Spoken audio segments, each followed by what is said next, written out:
Good morning, everybody. Happy Saturday.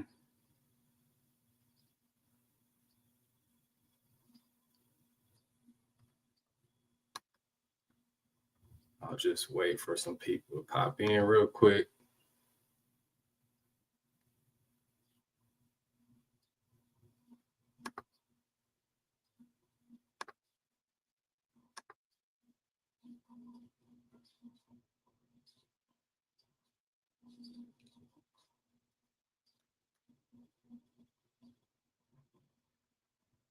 Salute, Shank.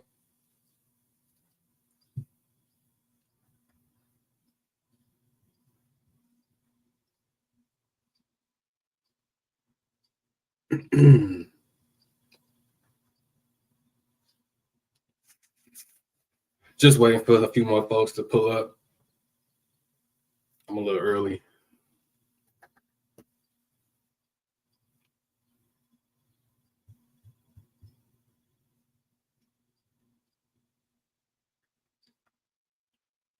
But in the meantime, let me get my documents pulled up while I can wait. Good morning, Deborah. Welcome in, welcome in.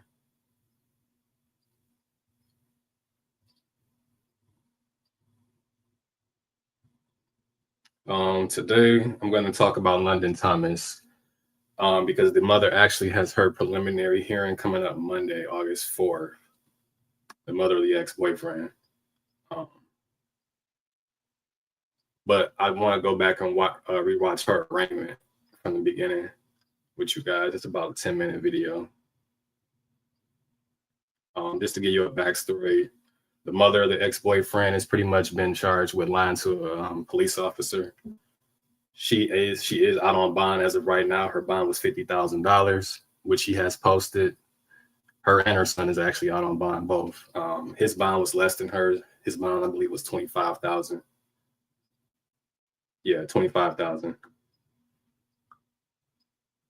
And I'm going to go ahead and first I'm going to pull up her court record first, just to get you guys a visual.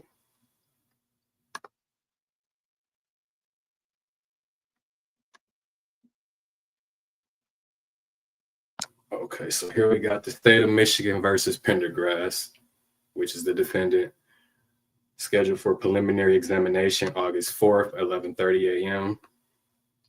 So that's still going on. Hopefully it's live stream. If it is, I'll cover that as well. This is her current charge, lying to a peace officer during a violent crime investigation.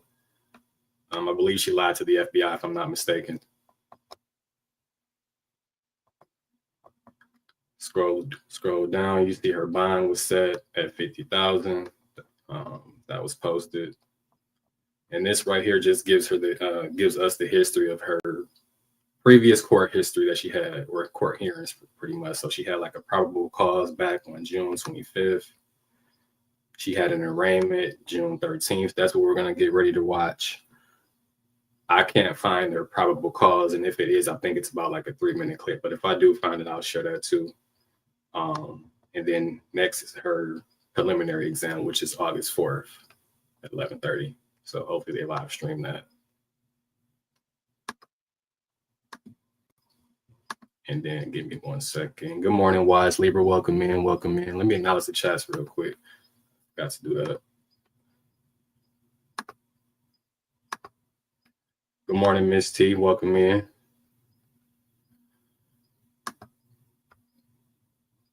Okay, so I'm gonna stop sharing that, and I'm about to share the video with you guys.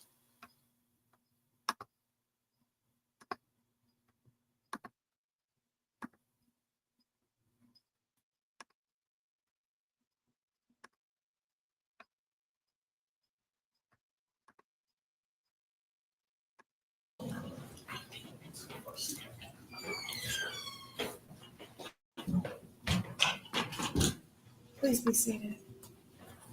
Let me turn up the volume for you.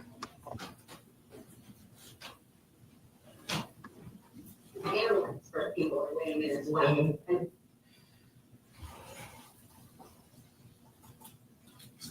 Okay, thanks.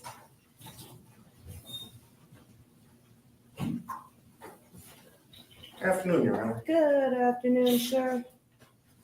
Do we need a minute or are we ready to go? I think we're ready. All right, let's do it. We have a prosecutor or no? We do. Okay. We do. Yes, I'm here. Okay, just want to make sure everybody can hear everybody. We're on the record in case number 25-1068 FY People versus Charlotte Pendergrass. Good afternoon, Your Honor. I'm 75788 on prosecution. And good afternoon, Your Honor. For the record, Kerry Johnson, P70773, on behalf of Ms. Charlotte Pendergrass, who is present and seated in the jury box. All right. With regard to the charges, counsel, do you wish the court to read on the record what the charges are? I have not seen them, Your Honor, and if the court would like, I can approach and glance at them or whatever the court's pleasure is. I'll read. Thank you, Your Honor. It's alleged between the dates of April 5th, 2025 and April 24th, 2025 in the city of Inkster in count one, that the defendant is being charged with one count of lying to a police officer in a violent crime investigation. It's alleged that after being informed by Agent Christopher Steigel, Federal Bureau of Investigation, that the officer was conducting a criminal investigation, that the defendant did knowingly and willfully make a statement or statements to the office that she knew were false or misleading regarding the following material fact or facts relating to the investigation that London Thomas left 27262 Carlisle, Inkster, Michigan at 7 a.m. on April 5th, 2025 on foot through the front door, alive and well. And the officer was conducting a criminal investigation for kidnapping/homicide. That's a felony punishable by 4 years in prison and or a $5,000 fine. That concludes the reading of the charges. Thank you, Your Honor. With that being said, we will enter a plea of not guilty before this honorable court. All right, the court will enter a plea of not guilty on behalf of the defendant as to bond. Your Honor, my client is a lifelong resident actually of Wayne County, born and raised here in the city of Inkster. She is not a flight risk. Her family still lives here. Her grandmother and grandfather, who are residents of the city of Inkster, we'd be asking for some type of personal bond in this matter, Your Honor, with the standard conditions.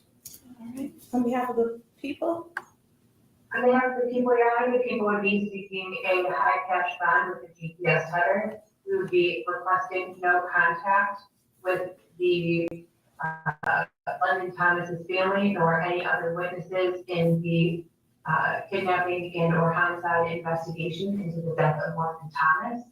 We would also be asking if the defendant has a passport, we surrender that passport to the investigating authorities.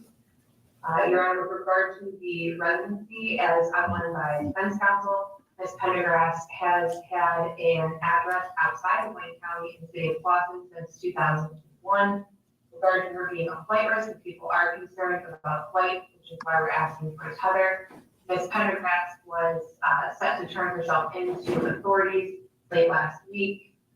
Instead of going to the police station, she stopped the car that she was in, got out, and attempted to flee the area on foot. She was then later. So I'm gonna stop it right there, folks. For those that are just coming in, this is the arraignment hearing for the mother of the ex-boyfriend of London Thomas. Pretty much, he's been charged with lying to a police officer during the investigation, and they're alleging that the charges that she's lying about is that London Thomas walked out of her house pretty much safe and sound that night, but that's not. They found that to be false, so that's what she's being charged with. And pretty much right now, her defense is trying to argue for her out to be on bail, pretty much, and not be behind bars. And the prosecution, who is arguing right now, that's on the screen, she's pretty much trying to say she's trying to pretty much propose a high bond amount and a GPS tether as far as the bond conditions. But I'm trying to see where the high bond amount is coming from, because it's saying $50,000, but she's able to pay that because during some checking that I did on her and her family, I found out that they have a family trust. That's how they're able to post the bond for her and her son. But I'm gonna go ahead and play it for you guys again. They were apprehended by police. Earlier today, we were in front of Judge Knapp with regard to a motion that Mr. Johnson had filed. Mr. Johnson indicated to the court that Ms. Pendergrass would not return to the Carlisle address in the city of Inkster, that she would be going to a different address in a different city. Specifically, she would not return to that Carlisle address because of some concerns with regard to the health and safety of her father. She was in fact apprehended at that house she said she would not be at, where she went directly from where she was released earlier today. People have a concern for flight, and with regard to the high cash bond, people are asking for a high cash bond. Ms. Pendergrass has access to multiple properties, multiple vehicles. She also is, to my understanding, has access to a large family trust. People are concerned, again, with flight with regard to her financial situation. I'm gonna pause it again. See, even the prosecution just made that that argument. She has access to multiple properties, multiple vehicles, and a family trust, and due to her financial situation, so that's why they're asking or proposing for a high bond. But I'm gonna go ahead and play it for you guys. And then also with regard to the high cash bond, we're asking for that due to likelihood of conviction being quite high. Ms. Pendergrass was interviewed, Mirandized, said what she said.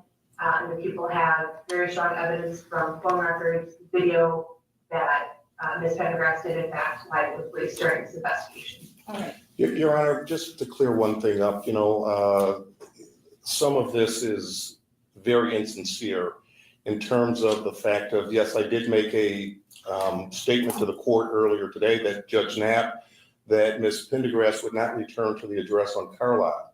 However, I was unaware at the time that Ms. Pendergrass had already been released from custody here in the city of Inkster. I had no communication with her. When I finally had communication with her, I said, you need to go to this address. So to say that she knew not to go there at that point, she was just released, she walked, and that's where she walked to at that point. So that's very insincere. Is she working?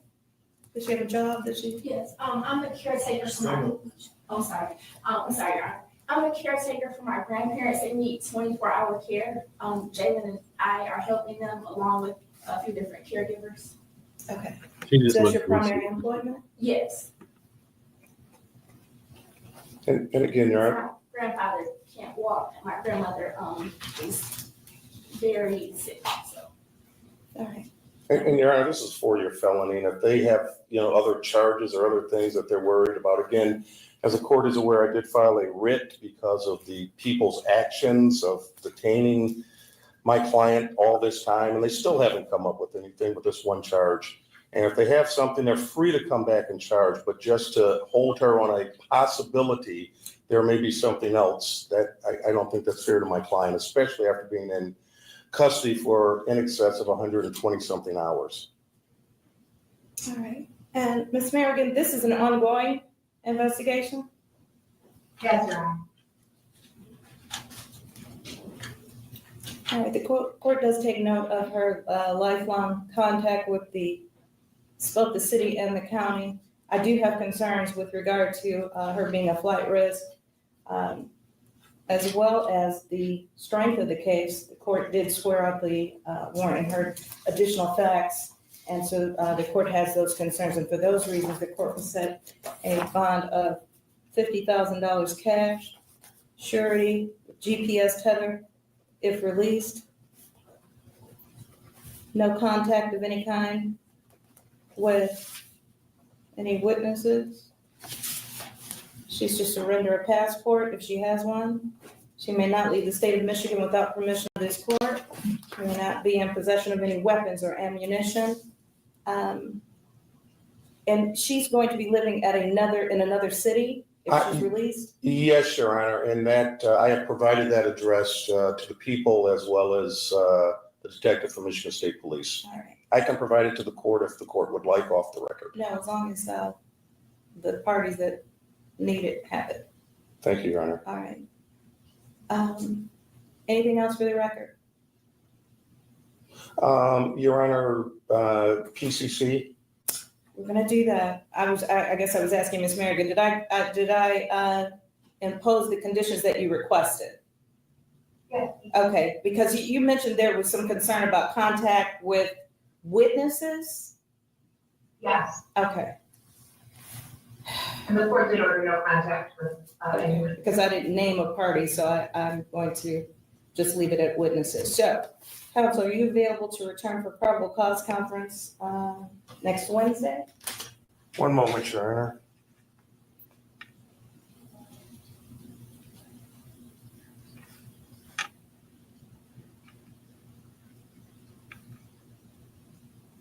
That'd be in the morning, Your Honor? Yes, sir. 9 a.m. Yes, ma'am. Wednesday, Wednesday, May 7th. May 7th, we'll see all parties back 9 a.m. Thank you, Your That Honor. concludes this matter. Thank you all. You and your staff have a great day, Your You Honor. too. Yes. I'm sorry, Mr. Johnson, I was incorrect. My clerk says we do need an address where we can mail notices to her. Yes, I will provide And that. you can provide to it you. to my clerk. Yes, All ma'am. right, that concludes this matter.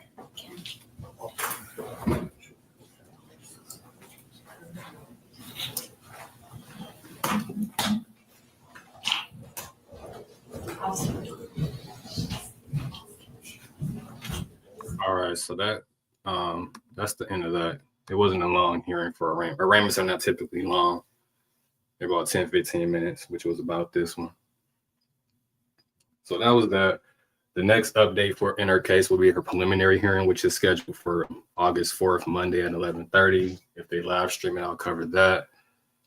If not, I'll still find a way to get some information on it. Let me see the comments. Watch Libra. I get due process, but in these missing person cases, when they lie, they should be held accountable. Absolutely true.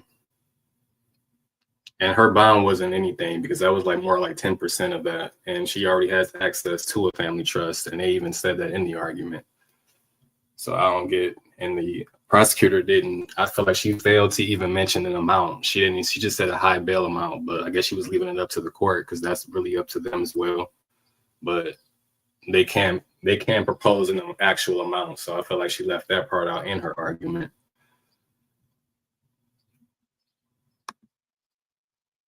Miss Texas C said agreed. Absolutely. But that's all I pretty much got as of right now regarding the London Thomas. I will keep you guys updated and posted on the next phase in this case, which is the preliminary hearing. Hopefully we get more information or get to see it at least. And I'll cover that with you guys. I may go live a little bit later on in the day with something different, but I'll keep you guys posted. Until then, thanks for pulling up. Have a good one. Stay safe. Enjoy your day. Peace.